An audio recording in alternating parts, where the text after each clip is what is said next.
뒤에 있습니다. 에스라 1장 구약성경 711쪽 1장 1절부터 11절까지에 있는 하나님의 말씀을 들으십시오. 바사왕 고레스 원년에 여호와께서 예레미야의 입을 통하여 하신 말씀을 이루게 하시려고 바사왕 고레스의 마음을 감동시키심에 그가 온 나라에 공포도 하고 조서도 내려 이르되 바사왕 고레스는 말하노니 하늘의 하나님 여호와께서 세상 모든 나라를 내게 주셨고 나에게 명령하사 유다 예루살렘의 성전을 건축하라 하셨나니 이스라엘의 하나님은 참 신이시라. 너희 중에 그의 백성 된 자는 다 유다 예루살렘으로 올라가서 이스라엘의 하나님 여호와의 성전을 건축하라. 그는 예루살렘에 계신 하나님이시니라. 그 남아있는 백성이 어느 곳에 머물러 살든지 그곳 사람들이 마땅히 은과 금과 그 밖의 물건과 짐승으로 도와주고 그 외에도 예루살렘에 세울 하나님의 성전을 위하여 예물을 기쁘게 드릴지니라 하였더라.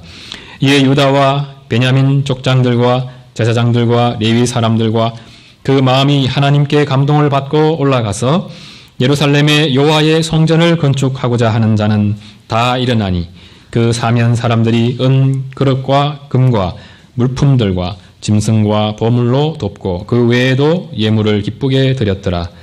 고레스 왕이 또 여호와의 성전 그릇을 꺼내니 옛적에 느부갓네살이 예루살렘에서 옮겨다가 자기 신들의 산당에 두었던 것이라. 바사왕 고레스가 창고지기 미드르닷에게 명령하여 그 그릇들을 꺼내서 세어서 유다 총독 세스바살에게 넘겨주니 그 수는 금 접시가 30개요 은 접시가 1000개요 칼이 29개요 금 대접이 30개요 그보다 못한 은 대접이 410개요 그 밖에 그릇이 1000개이니 금, 은 그릇이 모두 5400개라. 사로잡힌 자를 바벨론에서 예루살렘으로 데리고 갈 때에 세스바살이 그 그릇들을 다 가지고 갔더라. 경배수는 큰 찬송 84쪽입니다. 남유다 백성들이 바벨론과의 전쟁에서 패해서 처음으로 포로로 끌려갔던 때가 여호야김 3년 BC 605년이었습니다. BC 605년경에 나보폴라살의 아들 느부갓네살이죠. 느부갓네살이 애굽의 바로 느고와 유브라데스의 갈그미스 전투를 벌이게 되는데 이때 느고가 패해서 물러가고 느부갓네살이 아람과 팔레스틴 전 지역을 차지하게 됩니다. 이때부터 바벨론은 유다의 여호야김과 주변의 다른 왕들을 위협하게 되는데 바벨론의 1차 침입이 이때 일어나게 되고 다니엘과 그의 친구들이 바벨론으로 끌려간 때가 바로 이때입니다. 그리고 바사왕 고레스왕 원년인 BC 538년 1차 포로 귀환이 이루어지게 되는데 이 사건은 70년간 바벨론 포로 생활을 할 것에 대한 그 예레미야의 예언이 그대로 성취되고 있음을 보여주고 있습니다. 예레미야 25장 11절을 제가 읽어드리겠습니다.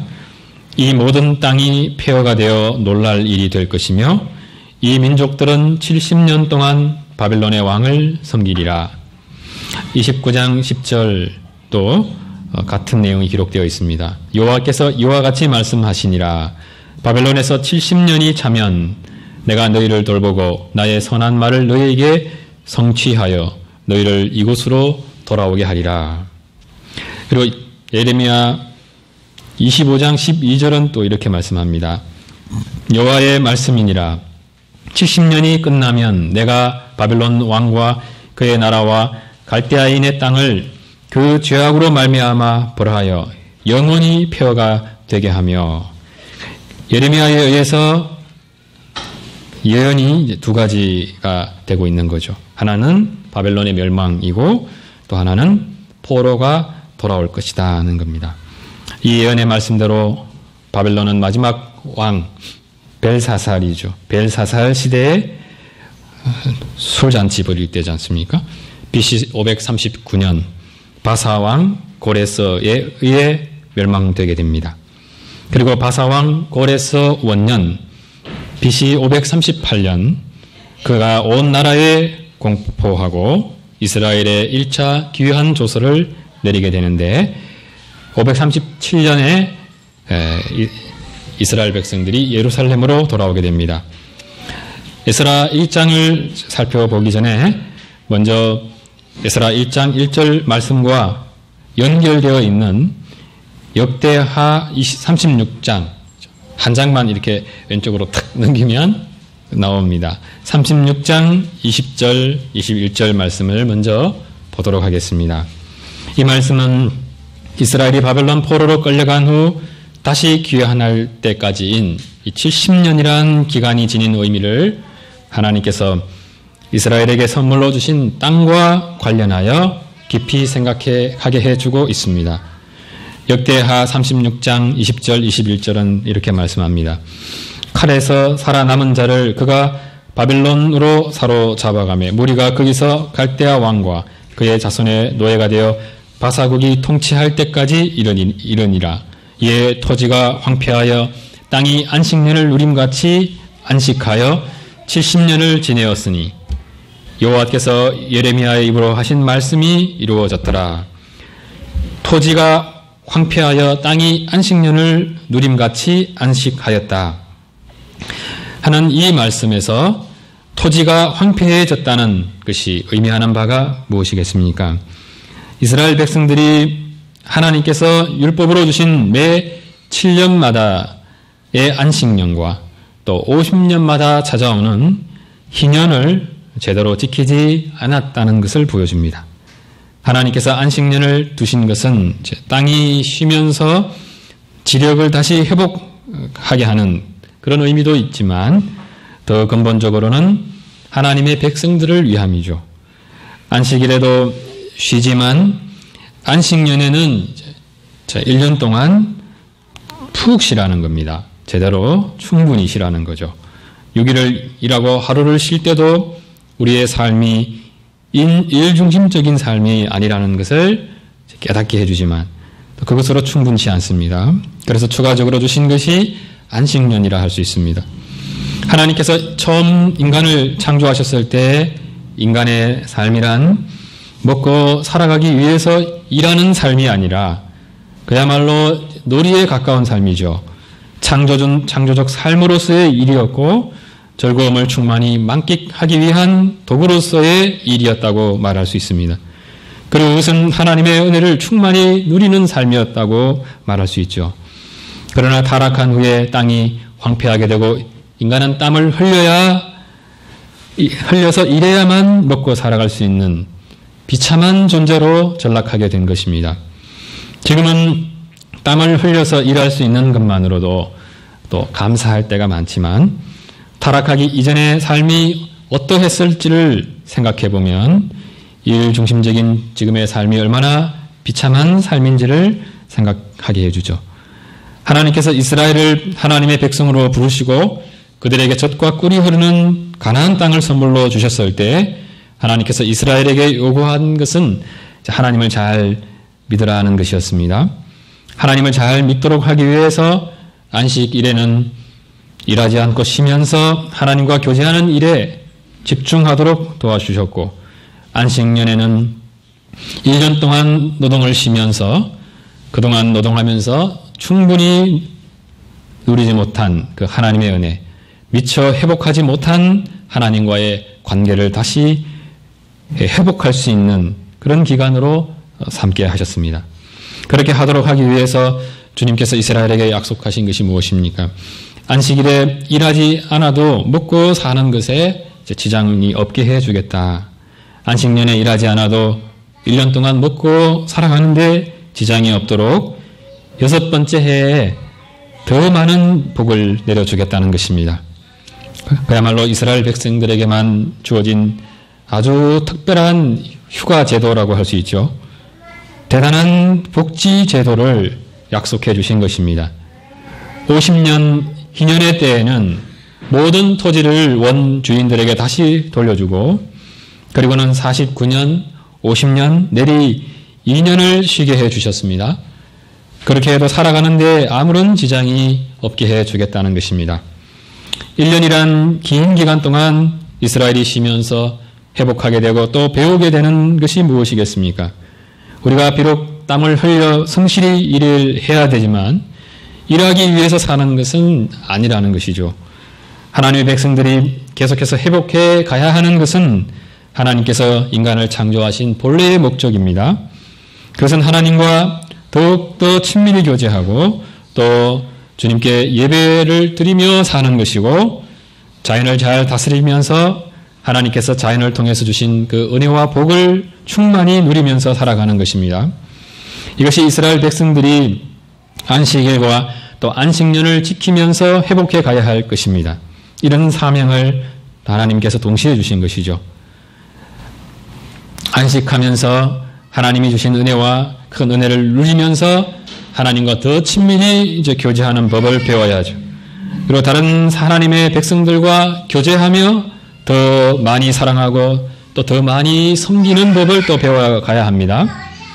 이러한 인간 본래의 이 정상에 가까운 삶의 모습을 회복하도록 도와주시기 위해서 주님께서 이스라엘 백성들에게 그렇게 큰 복지 혜택을 허락해 주신 것입니다.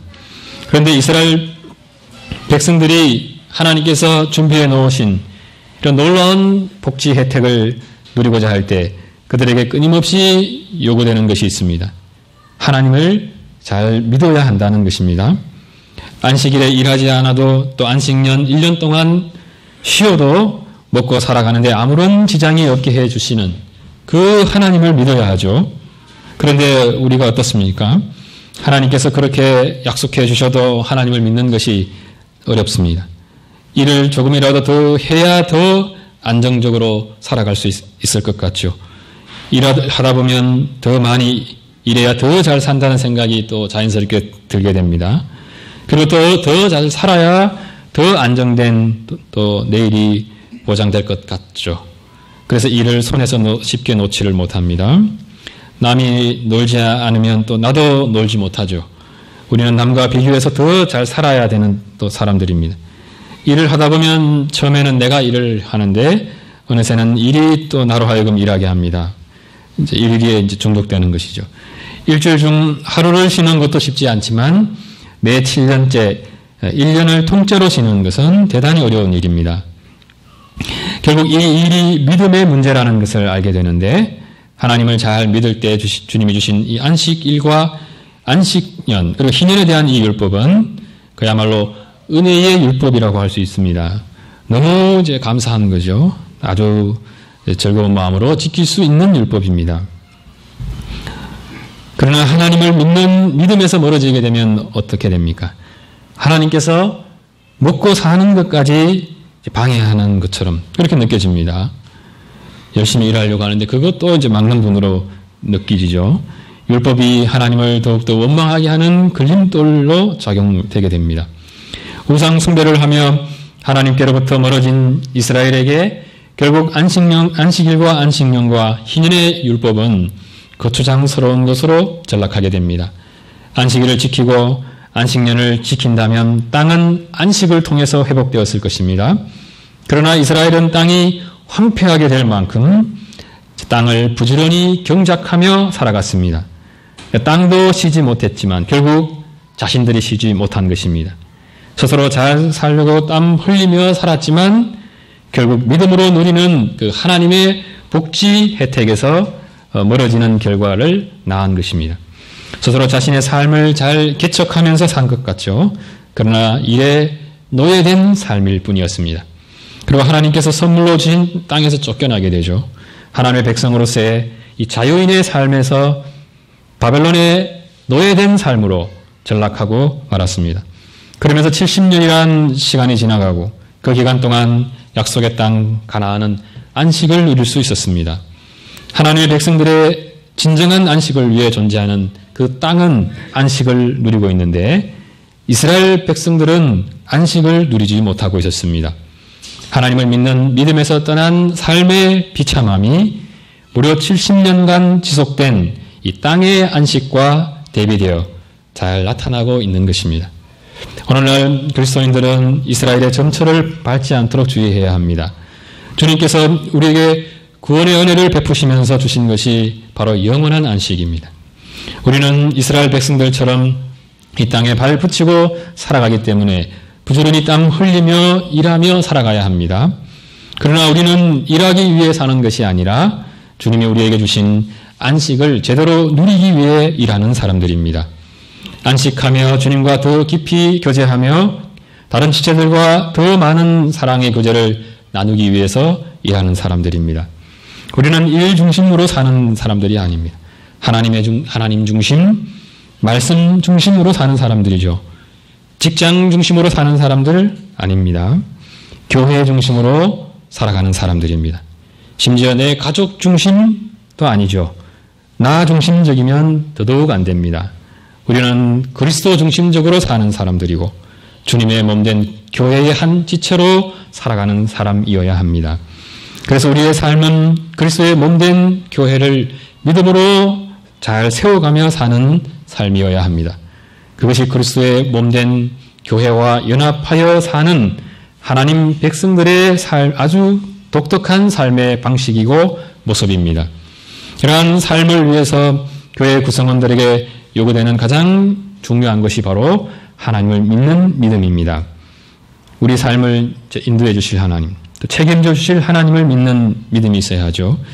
이스라엘이 이 믿음에서 실패한 것을 보면 이 믿음을 가지고 유지해 가는 것이 쉽지 않다는 것을 알 수 있습니다. 우리의 시선은 끊임없이 우리 인생에 일하는 이 배를 침몰시킬 것 같은 인생 광풍과 또 파도에 쉽게 빼앗기기 때문입니다. 그러므로 우리는 사도의 말씀처럼 끊임없이 위의 것을 바라보아야 합니다. 하나님께 소망을 두며 우리가 진정으로 믿음으로 살 때 실질적으로 가장 큰 하나님의 복지 혜택까지 누리며 살아갈 수 있다는 것을 믿으면서 살아가야 합니다. 교회의 구성원들이 하나님을 믿는 믿음 위에 있어서 주님의 은혜로 충만한 삶을 살아갈 때 교회 속에는 모든 성도들의 생활을 평균케 하는 일들이 일어나게 됩니다. 그것은 헌상을 통해서도 일어날 수 있고 또 서로의 풍성한 나눔과 섬김을 통해서 자연스럽게 일어날 수 있습니다.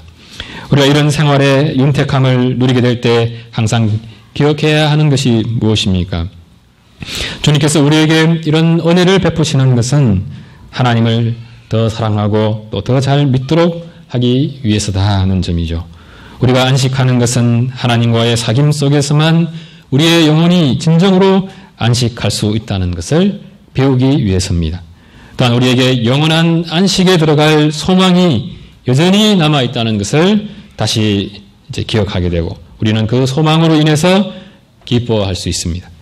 에스라 1장 1절을 보겠습니다.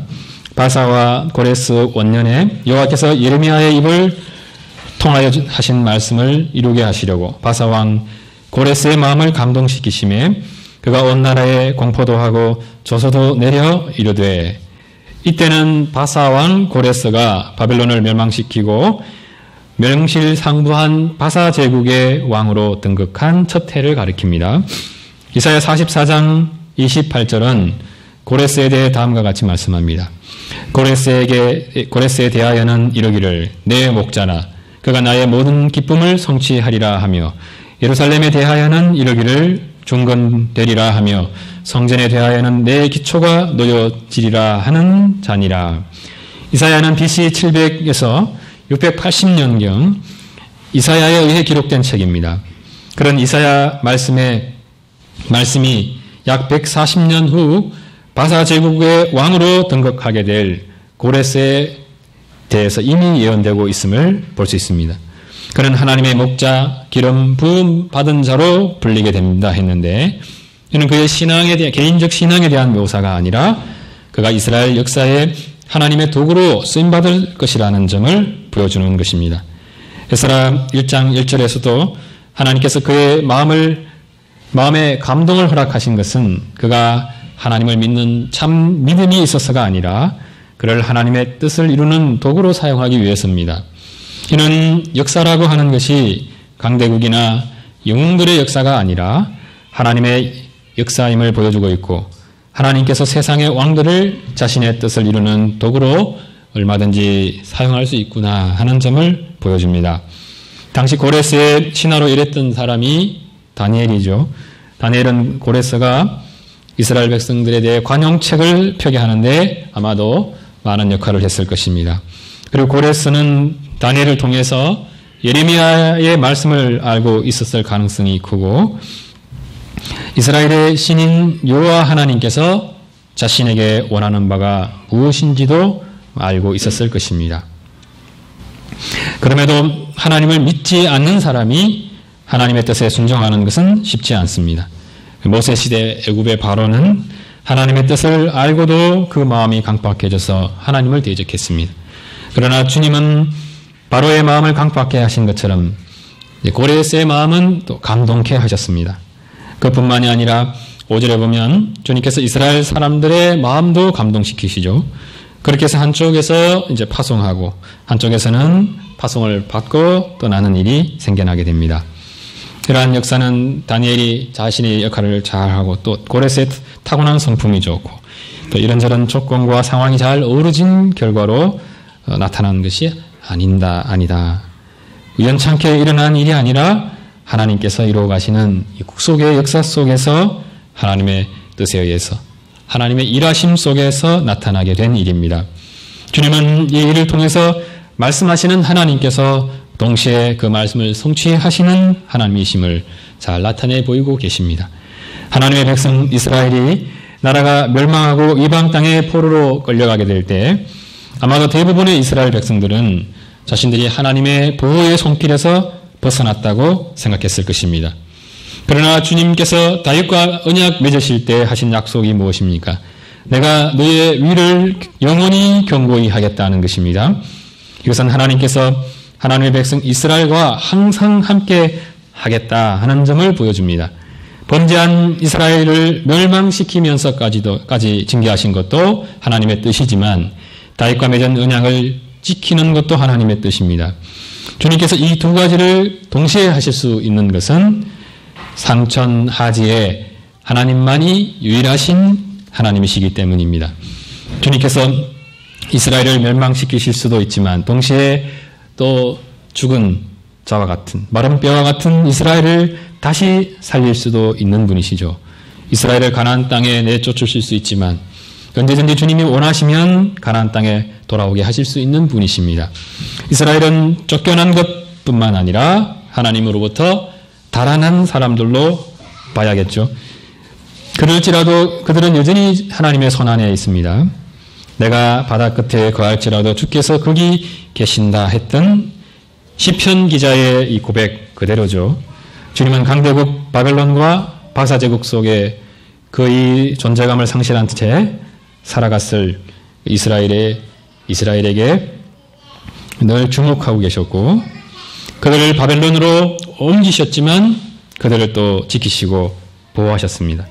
그리고 바사왕 고레스의 특별한 은혜 속에서 고국으로 돌아와 주님의 성전을 재건하며 자신들의 신앙까지 또 다시 재건하도록 인도해 주셨습니다. 하나님의 백성들만 누리는 놀라운 은혜가 아닐 수 없습니다. 우리도 이 세상 속에서 살아가다 보면 과연 하나님께서 나와 함께 하실까? 어느 때는 마치 하나님의 시선과 관심과 손길에서 벗어난 것 같이 느껴질 때가 있습니다. 그러면서 우리는 영적으로 깊은 소외감과 또 외로움을 경험하게 되는데 이런 우리의 생각들은 여전히 이스라엘의 하나님이 어떤 하나님인지 모르기 때문입니다. 이스라엘은 극심한 우상적 삶에 빠져 하나님으로부터 큰 징계를 받았습니다. 그런데도 주님은 그들을 버리지 않으셨고 애굽의 노예 시절 동안 또 바벨론의 포로 생활 동안 보호하시고 지키신 분입니다. 결국에는 가나안 땅으로 또 인도하신 분이죠. 주님은 멀리 계시는 것 같아도 늘 계시던 그곳에 계시는 분입니다. 우리가 죄를 회개하고 주님께로 돌아가 보면 그것을 금방 알 수 있습니다. 내가 홀로 있다고 생각하는 그 순간에 주님이 나와 지금 함께 하시는 분이다 하는 점을 사실을 금방 알 수 있습니다. 어느 순간에 우리 마음을 다시 감동케 하시고 우리를 주님께로 돌아가게 하시는 분이 우리 주님입니다. 바사왕 고레스가 이스라엘 백성들에게 내린 이 명령은 너희가 예루살렘에 돌아가서 성전을 건축하라는 것이었습니다. 4절에서 그 남아있는 백성은 이제 예루살렘으로 돌아가게 된 이스라엘 백성들을 가리킵니다. 그리고 그들이 거주하며 살던 곳의 본토 이 주민들은 예루살렘으로 가는 사람들에게 은과 금과 또 물건들, 짐승들을 다 주고 예루살렘 성전에 세울 하나님의 성전을 위해서 예물을 드리라고 했습니다. 마치 모세 시대에 이스라엘이 큰 재물을 갖고 출애굽을 한 것을 연상케 하죠. 주님은 고레스를 사용해서 예루살렘으로 귀환하는 이스라엘 백성들에게 성전 건축에 필요한 재정적인 지원을 해주도록 역사해 주셨습니다. 겉으로 볼 때 이 모든 명령이 고레스의 명령이었지만 실상은 주님께서 고레스를 사용해서 이스라엘에게 주신 명령입니다. 너희는 이제 다시 예루살렘으로 돌아가서 나의 성전을 건축하라는 이 하나님의 명령입니다. 주님께서 성전 건축을 통해서 이스라엘 백성들에게 진정으로 원하는 바가 무엇입니까? 성전을 건축하면서 하나님을 향한 바른 그 신앙을 다시 재건하라는 것입니다. 지난날 주님께서 바벨론에게 성전의 기물들을 다 내어주시고 또 바벨론에 의해서 성전이 파괴되는 것을 보고만 계신 것은 주님이 힘이 없었어이거나 아니면 그것이 더는 필요치 않기 때문이 아니었습니다. 이스라엘에게 성전이 우상이 되었기 때문입니다. 성전에서 많은 예물을 드리기만 하면 하나님께서 기뻐하실 것으로 착각했던 그들의 형식주의적인 그 신앙을 깨뜨리기 위함이죠. 그래서 먼저는 그들이 그릇된 신앙에서 떠나도록 하신 것입니다. 그리고 이제 주님께서 하시고자 하시는 일은 그들로 하여금 바른 신앙으로 또 돌아오게 하는 거죠. 모세의 율법을 따라 성전을 이제 다시 세우면서 주님께서 성전을 주신 본래의 목적이 무엇인지를 생각하면서 그 목적으로 돌아오도록 하는 것입니다. 우리가 주의 감동하심으로 죄를 회개할 때 죄를 설포하고 애통하는 것에서 그쳐서는 안 됩니다. 죄로 인해서 하나님 앞에 상하고 통회하는 마음으로 섰던 사람은 이제 하나님의 말씀 앞으로 나아가야 합니다. 그래서 내 신앙의 어떤 부분이 무너져 있는지를 돌아보아야죠. 내 속에 감춰둔 우상은 없는지 살펴봐야 됩니다. 때로는 이미 배웠지만 잊어버린 바른 신앙이 무엇인지를 우리는 다시 이제 배워야 되는 거죠. 우리 심령임 거룩하신 그 하나님께서 거하시기에 합당한 성전으로 재건되어야 합니다. 그리고 더 나아가 교회의 모든 성도들은 하나님의 성전인 교회를 돌아보면서 교회가 하나님의 말씀을 기준해서 바르게 서 있는지 끊임없이 갱신되어야 하는 것은 무엇인지를 돌아봐야 합니다. 예루살렘 성전을 재건한다고 할 때 이것은 곧 하나님을 향한 예배와 주님을 위한 전적인 헌신이 회복되는 것을 포함합니다. 하나님만을 섬기고 하나님께만 경배하며 사는 그 삶의 회복이죠. 어떤 건축물을 세우든지 가장 중요한 것은 기초지 않습니까? 우리 신앙이 선지자와 사도의 가르침 신구약 성경 그 성경 위에 잘 세워져 있지 않다면 기초가 부실한 것이 되게 됩니다. 그리스도께서 우리에게 베풀어 주신 구속의 은혜에 우리가 붙들려 있지 않을 때 우리의 신앙은 또 기초가 부족한 것이 됩니다. 때로는 그릇된 신앙을 무너뜨려야 하죠. 동시에 바른 신앙으로 나가야 합니다. 나와 우리 교회의 신앙을 다시 세운다 할 때 마지막 순간 우리는 나와 우리 신앙이 하나님을 진정으로 사랑하는 그 신앙인지를 돌아보아야 할 것입니다. 그리고 그와 같은 마음으로 형제를 깊이 사랑하고 있는지 돌아보아야 되죠. 주님께서 우리 교회 또 한국교회에 큰 감동을 허락해 주시고 우리가 주님의 말씀에 근거한 참된 신앙 재건 인도에 나아갈 수 있도록 인도해 주시기를 소망합니다. 5절 6절을 보면 하나님의 감동을 받은 유다 사람들, 베냐민 족장들, 또 제사장들, 레위 사람들이 예루살렘 성전 건축을 위해서 떠나게 됩니다. 고레스는 과거 예루살렘 성전에 있던 기구들을 유다 총독 세스바살, 스룹바벨로 보고 있는데 그 스룹바벨에게 주어 예루살렘으로 가져가게 합니다. 7절을 보면 고레스 왕은 여호와의 성전 기구들을 자기 신들의 산당에 두었던 것을 볼 수 있죠. 성전 기구들로 다른 것을 만들지 않았습니다. 그래서 느부갓네살이 가져갔는데 다른 것을 만들지 않고 산당에 둘 만큼 특별히 대하는 것을 보게 되는데, 성전 기물을 소중히 여겨서가 아니라 이스라엘 신이 자신들의 신 앞에 얼마나 무력한지를 전시하기 위해서입니다. 과거에 블레셋 군대가 하나님의 언약궤를 빼앗아서 다곤 신전, 다곤 곁에 둔 것과 같죠. 아마도 언약궤는 성전의 주요 기구들이 파괴될 때 함께 파괴된 것 같습니다. 그 외에 성전 기구들이 산당에 비치되게 되는데, 이것은 하나님의 영광과 어울리지 않습니다. 주님께서는 과거 다곤 신전에서처럼 얼마든지 하나님의 영광을 나타내 볼 수 있습니다. 그러나 그런 일은 일어나지 않았고, 그야말로 무력한 그런 모습으로 수치를 당하는 그런 오랜 시간을 보내고 계신 거죠.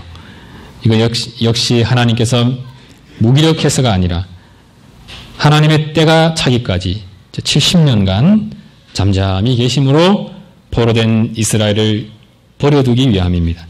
더는 이스라엘에게 은혜를 베풀지 않겠다는 것입니다. 그래서 그들이 스스로 겸비하게 되어 하나님을 찾기까지 기다린 것입니다. 예레미야 28장에 보면 이와는 다른 하나님의 본심이 나타나 있습니다. 28장 12절 13절입니다. 너희가 내게 부르짖으며 내게 와서 기도하면 내가 너희들의 기도를 들을 것이요 너희가 온 마음으로 나를 구하면 나를 찾을 것이요 또 나를 만나리라. 너희가 이러한 신앙으로 돌아오면 너희를 포로된 중에서 다시 예루살렘으로 돌아가게 해 주겠다는 것입니다. 이 신앙으로 돌아오는 것은 며칠 만에 될 수도 있는 일입니다. 그랬다면 주님께서 굳이 70년을 기다릴 필요가 없습니다. 그런데도 70년의 긴 세월이 필요했다는 것은 이스라엘의 신앙이 그만큼 하나님으로부터 멀어져 있었음을 보여줍니다. 예레미야 예가 3장 33절은 이렇게 말씀하죠. 주께서 인생으로 고생하게 하시며 근심하게 하심은 본심이 아니시로다. 그러므로 다음과 같이 하라는 것입니다. 44절 45절 우리가 스스로 우리의 행위들을 조사하고 여호와께로 돌아가자. 우리의 마음과 손을 아울러 하늘에 계신 하나님께로 들자. 주께 나아가 부르짖으며 기도하면 주님께서 들으시기 때문입니다. 잠잠하시고 때로는 우리를 버려두시는 것 같아도 주님은 우리의 기도를 듣는 분이십니다. 그리고 이스라엘을 지켜보시며 때가 되었을 때 여전히 주의 백성 이스라엘을 위해서 완벽하게 일하시는 분이시 하나님이십니다. 신앙 재건을 위해서 신자들이 지금 당장에 감당해야 할 것, 하늘에 계신 하나님께 우리의 마음과 손을 높이 드는 것입니다. 하나님께 부르짖으며 우리 마음이 주께로 돌아가는 일이죠. 같이 기도드리겠습니다. 걸어가신 하나님 아버지, 이 시간 우리의 마음을 들어 주께 기도하며 주 앞에 나아가기를 원합니다. 주 앞에